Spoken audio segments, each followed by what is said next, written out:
우리 성도님들은 말씀을 통해서 또 많은 은혜를 받으시겠지만 저는 밑에서 찬양을 부르면서 또 큰 은혜를 받습니다. 오늘도 찬양을 부르면서 참 많은 은혜를 받았습니다.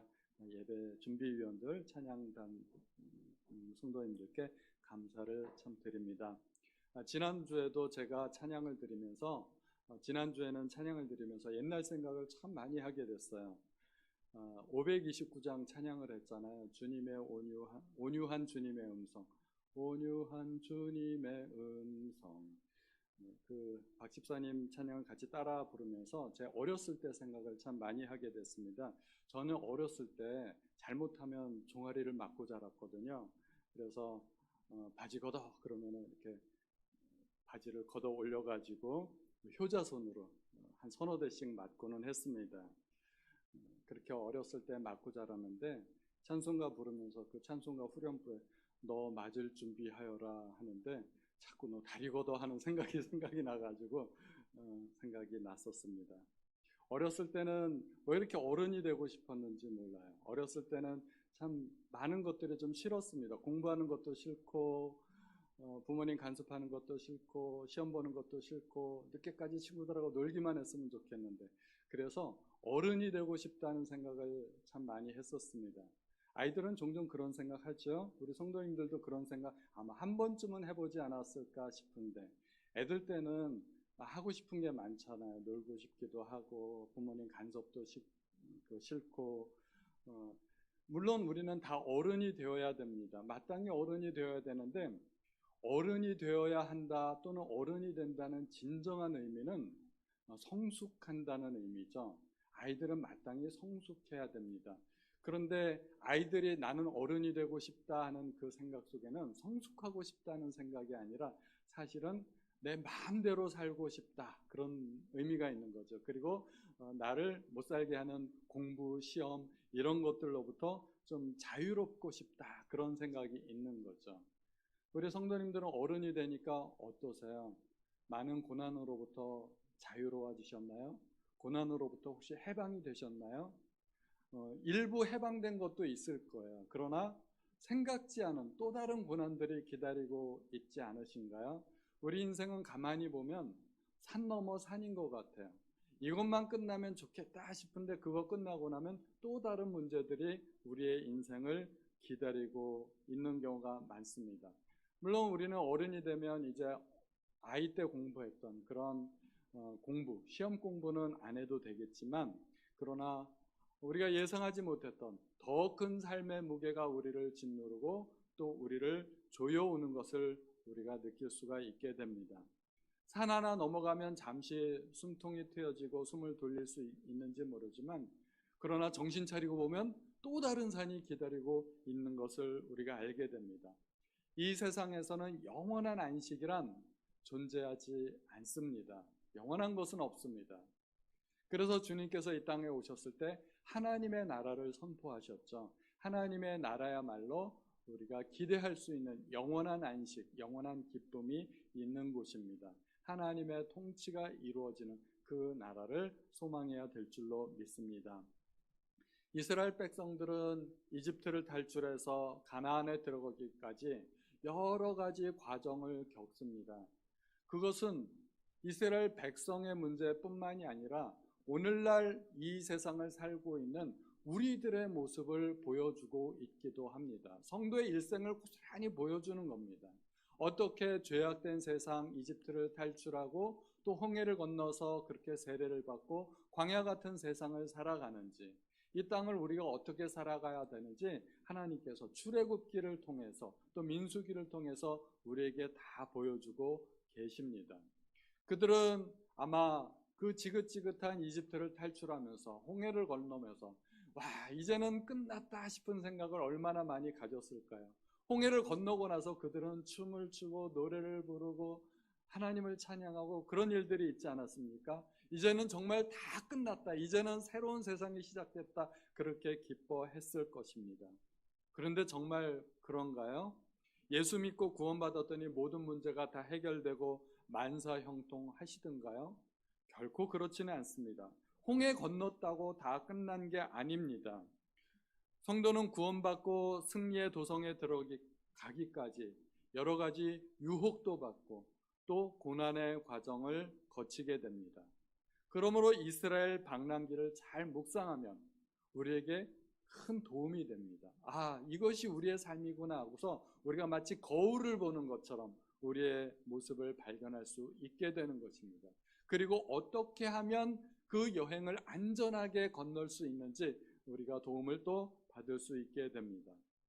이스라엘 민족은 홍해를 건너고 3일 동안 광야길을 걸었습니다. 그리고 그들에게 마실 물이 떨어졌습니다.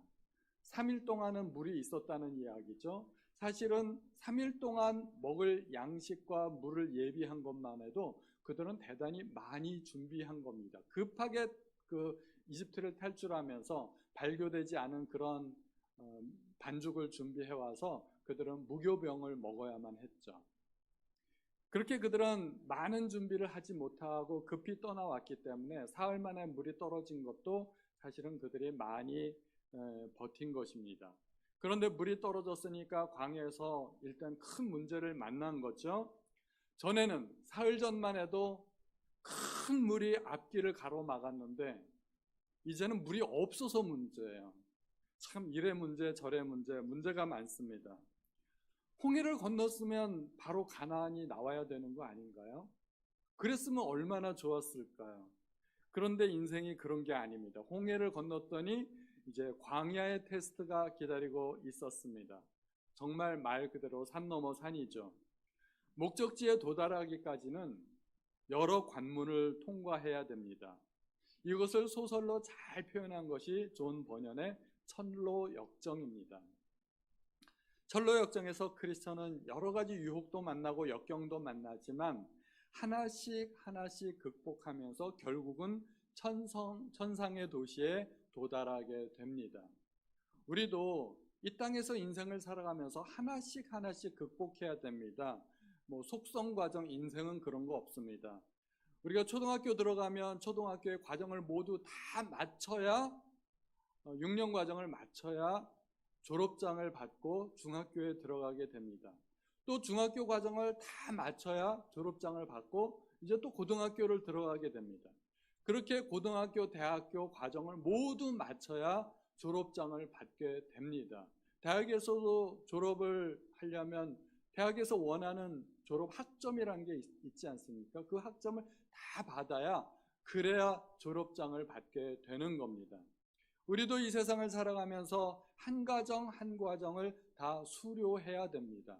그렇게 수료하고 나면 또 다른 관문이 기다리고 있는 것입니다.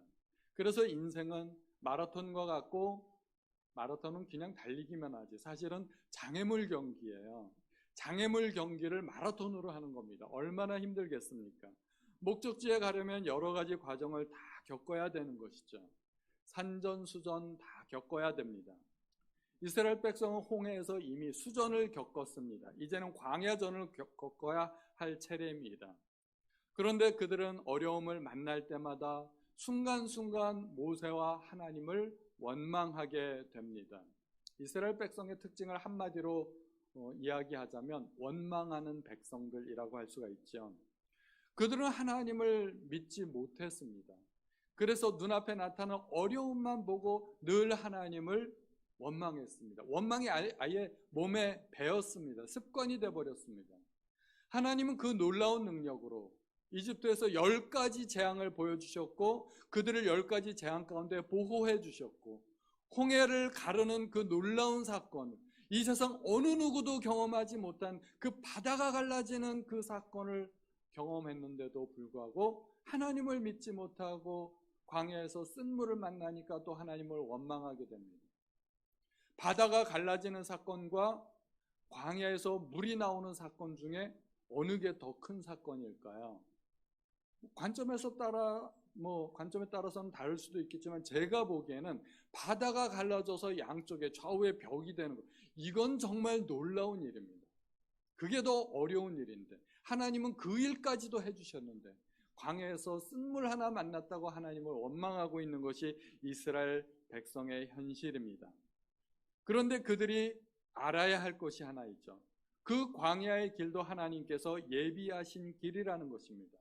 하나님께서는 더 쉬운 길이 있었는데 의도적으로 홍해로 인도하셨어요. 하나님께서 홍해길로 인도하셨을 때는 다 계획이 있으신 겁니다. 그들이 홍해 앞에 가르면 도다르게 되면 내가 홍해를 가르리라. 그리고 그들을 홍해길로 인도하리라. 하나님은 마스터 플랜이 다 있으신 거예요. 우리는 모르지만 하나님은 계획이 다 있으십니다. 홍해를 건넌 다음에 길이 없을까요? 그렇진 않겠죠. 하나님은 이미 다 마스터 플랜을 갖고 계시기 때문에 홍해를 건넌 다음엔 이렇게 하리라 하고 하나님은 다 보고 계신 거예요. 이미 다 계획에 있으신 거예요. 하나님은 이스라엘을 죽음의 길로 몰고 가신 것이 아닙니다. 하나님이 정하신 목적지는 가나안 땅입니다. 저 멀리에 있는 가나안 땅까지 가야 되는 것입니다. 그러므로 중간에 막다른 골목이란 게 있을 수 있을까요? 막다른 골목 있네. 다시 홍해로 돌아가서 홍해를 다시 건너서 빠꾸. 이런 일은 있을 수가 없습니다. 막다른 골목은 존재할 수가 없습니다. 만약에 하나님께서 이스라엘 백성들을 죽이려고 마음먹었다면 그냥 홍해에서 끝냈으면 됐지. 더 쉬운 방법이 있는데 굳이 또 홍해를 건너서 광야에서 그들을 죽게 하실 이유가 없다는 것입니다. 하나님께서 홍해를 건너게 하셨다는 것은 그 다음 길이 반드시 존재한다는 것입니다. 이스라엘 백성은 마라의 쓴 물을 만났지만 그곳이 종착역이 아니라는 것을 반드시 알아야 했고 믿어야 된다는 것입니다. 우리도 마찬가지입니다. 다른 사람 믿음 없을 때는 저렇게 믿음이 없어 하지만 우리가 그런 현실을 만났을 때는 우리도 당황하게끔 되어 있어요.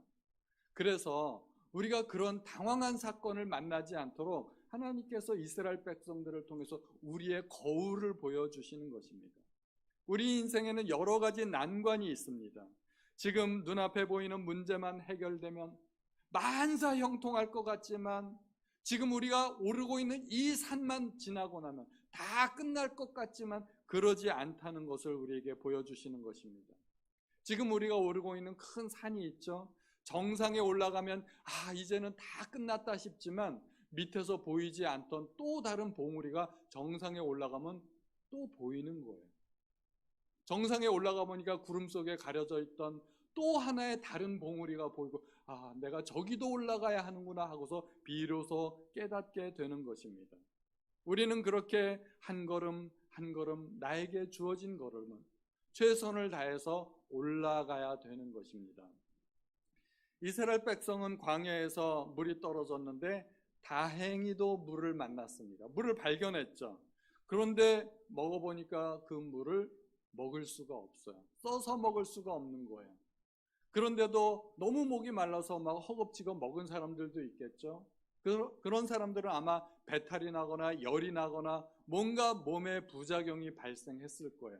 단지 쓸 뿐만 아니라 몸에 부작용이 생겼을 겁니다. 그곳에서 그들이 만나야 할 하나님은 어떤 하나님이실까요? 치료하시는 하나님, 여호와 라파의 하나님. 그 하나님을 그곳에서 그들은 만나기로 예비되어 있는 거예요. 그런데 그들은 불평, 원망을 시작했습니다.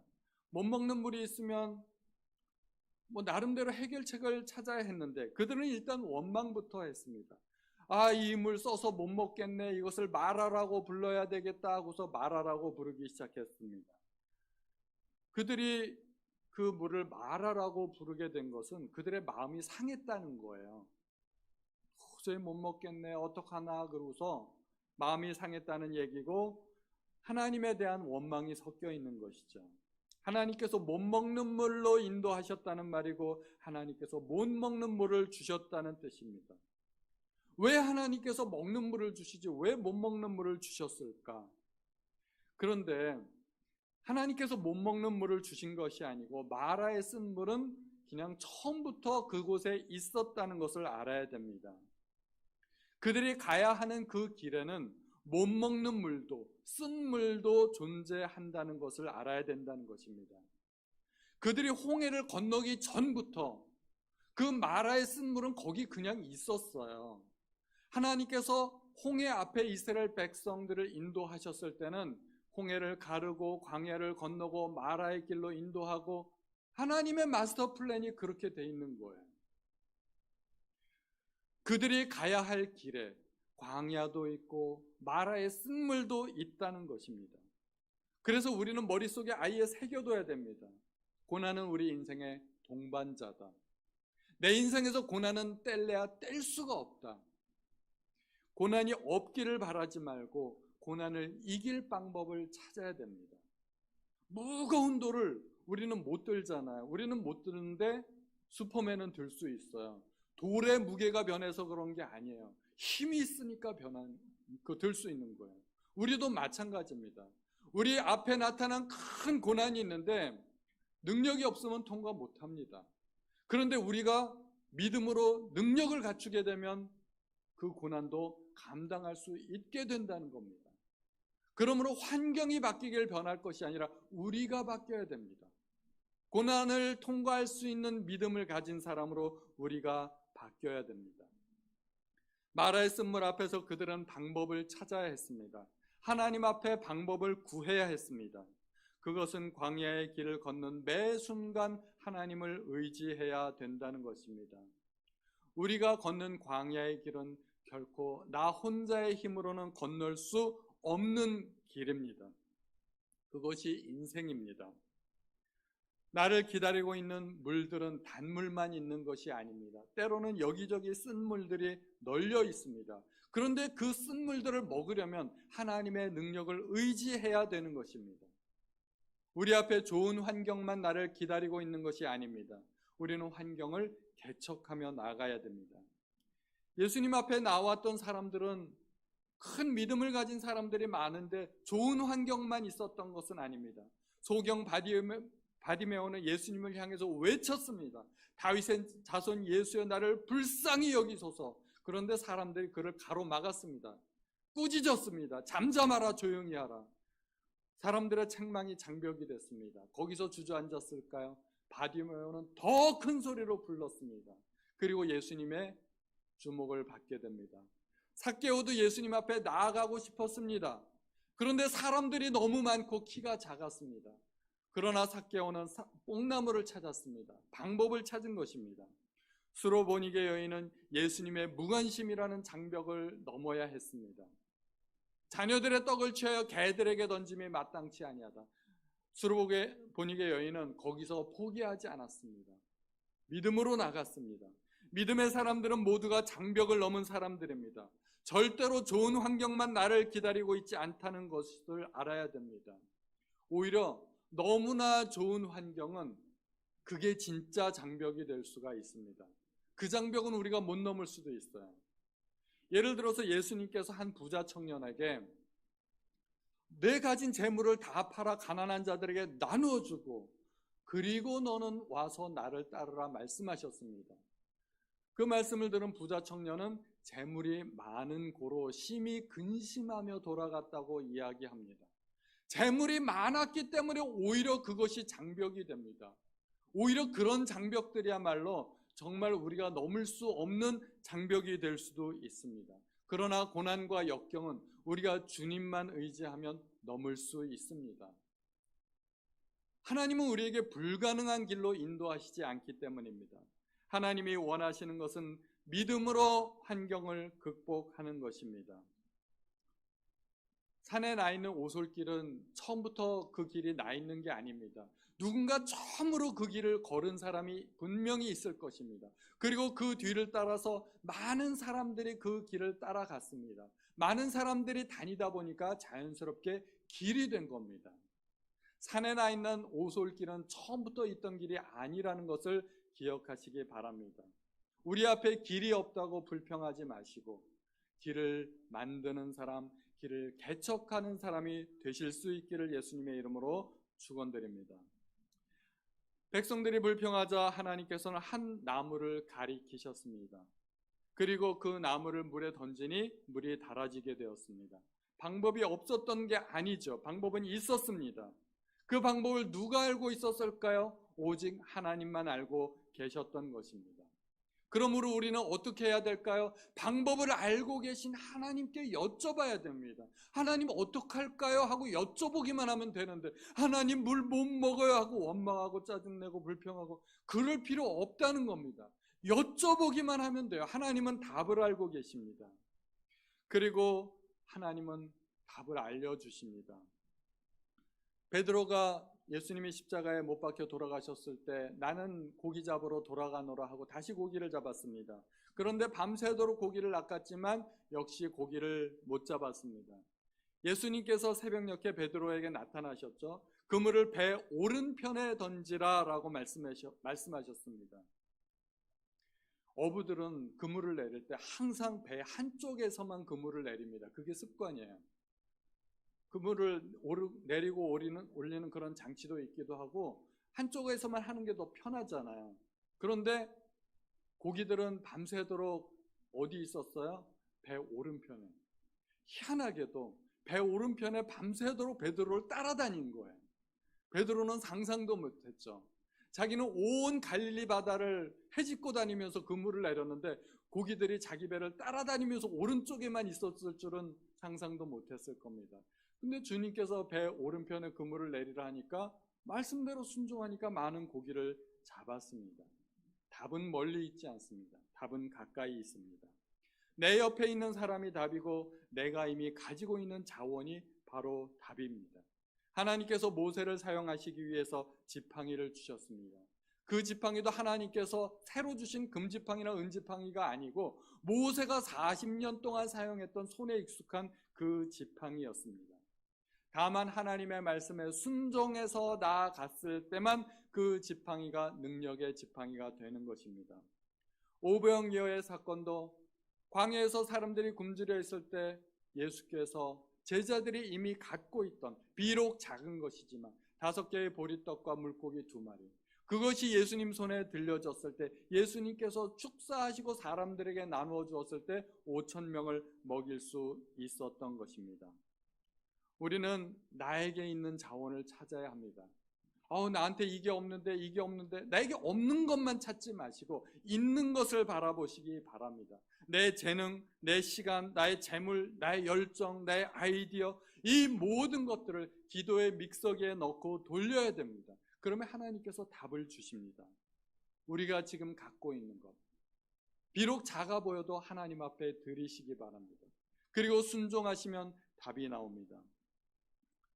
돌스토이의 3가지 질문이라는 작품을 보면 왕이 현자를 찾아가서 3가지 질문을 합니다. 가장 중요한 사람은 누구인가? 가장 중요한 시간은 언제인가? 가장 중요한 일은 무엇인가? 현자는 어느 한 사건을 통해서 왕에게 3가지 대답을 합니다. 가장 중요한 사람은 지금 내 앞에 있는 시간이요, 가장 중요한 시간은 지금이라는 그 시간, 가장 중요한 일은 내 앞에 있는 그 사람에게 자비를 베푸는 일이라고 이야기합니다. 우리는 지금 내가 갖고 있는 것, 무엇을 갖고 있는지 살펴보시기 바랍니다. 그것을 하나님께 드리시기 바랍니다. 하나님의 음성을 들으시기 바랍니다. 하나님께서 답을 주실 수 있으실 겁니다. 그리고 그곳에서 하나님은 그들을 위하여 법도와 율례를 정하셨습니다. 그리고 그들을 시험하셨습니다.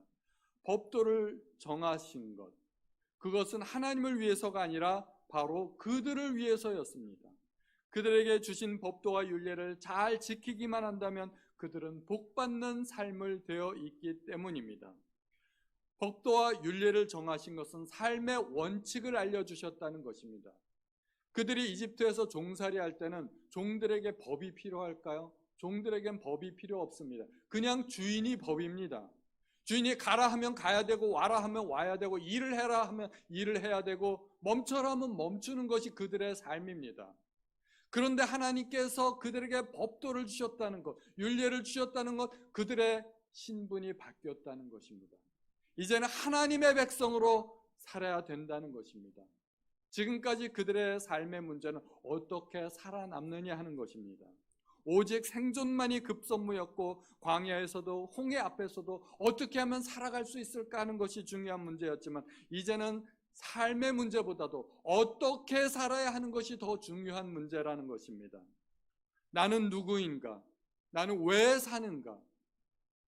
가장 중요한 질문에 답을 놓치지 않으시기 바랍니다.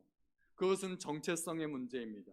하루를 살아도 우리는 하나님의 백성답게 살아야 됩니다. 하나님의 말씀에 순종하고 의를 행하고 하나님의 모든 규례를 행하게 되면 하나님께서 치료하시는 하나님, 문제를 해결해 주시는 하나님으로 나타나신다는 것입니다. 그들이 광야의 문제와 또 마라의 문제를 해결하고 조금 더 가니까 엘림에 이르게 됩니다.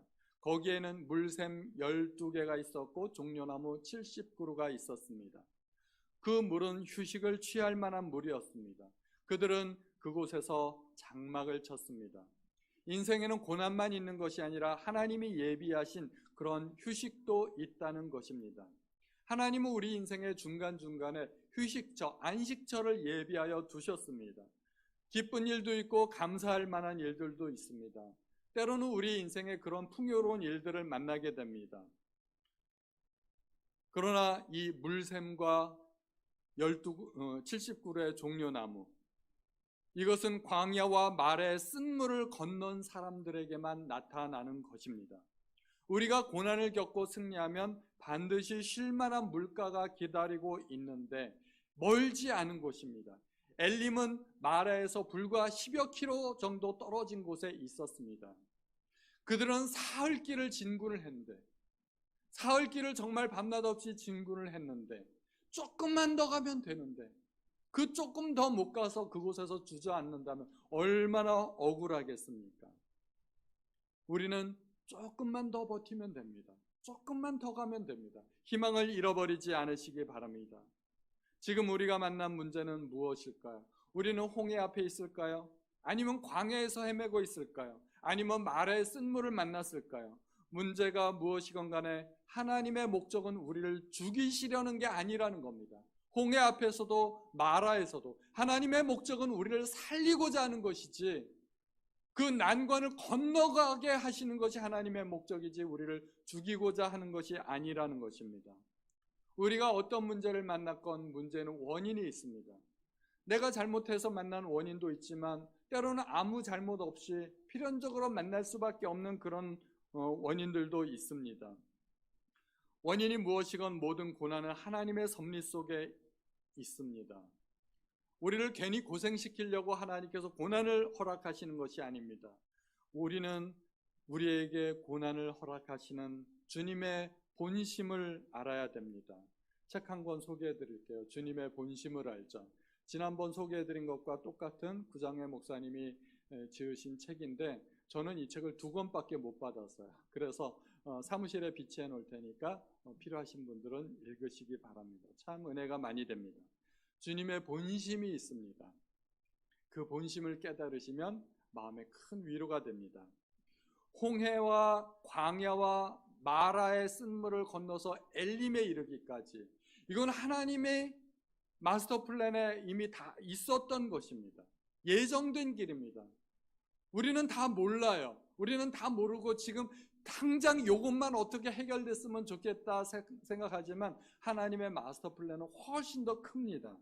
하나님은 한 채의 오차 없이 인도하고 계시다는 것을 알아야 됩니다. 광야에서는 오직 하나님만 의지해야 살 수 있습니다. 지금 이 시간도 하나님의 인도하심은 계속되고 있습니다. 마치 걸음마를 시작하는 아기의 손을 잡아주시듯이 하나님께서는 한 걸음 한 걸음, 오른발 띄고 그렇지 잘했어, 한 걸음 더 걸어봐, 그럼 왼발 띄고 그렇지 잘했어, 또 한 걸음 걸어봐, 그럼 또 오른발 띄고, 이렇게 하나님은 우리의 인생을 인도하고 계신 것입니다. 광야는 믿음으로만 건널 수 있습니다. 내 힘으로는 홍해도 건널 수 없고 광야도 건널 수 없고 마라에서는 완전히 주저앉아 버릴 수밖에 없습니다. 하나님을 신뢰하시기 바랍니다. 어려운 일이 있을 때마다 하나님께 질문하시기 바랍니다. 하나님 어떻게 할까요? 하나님은 반드시 답을 주십니다. 멀리 찾지 마시고 답을 가까운 곳에서 찾으시기 바랍니다. 믿음으로 인생길에 도전하시는 우리 성도님들 되시기 바랍니다.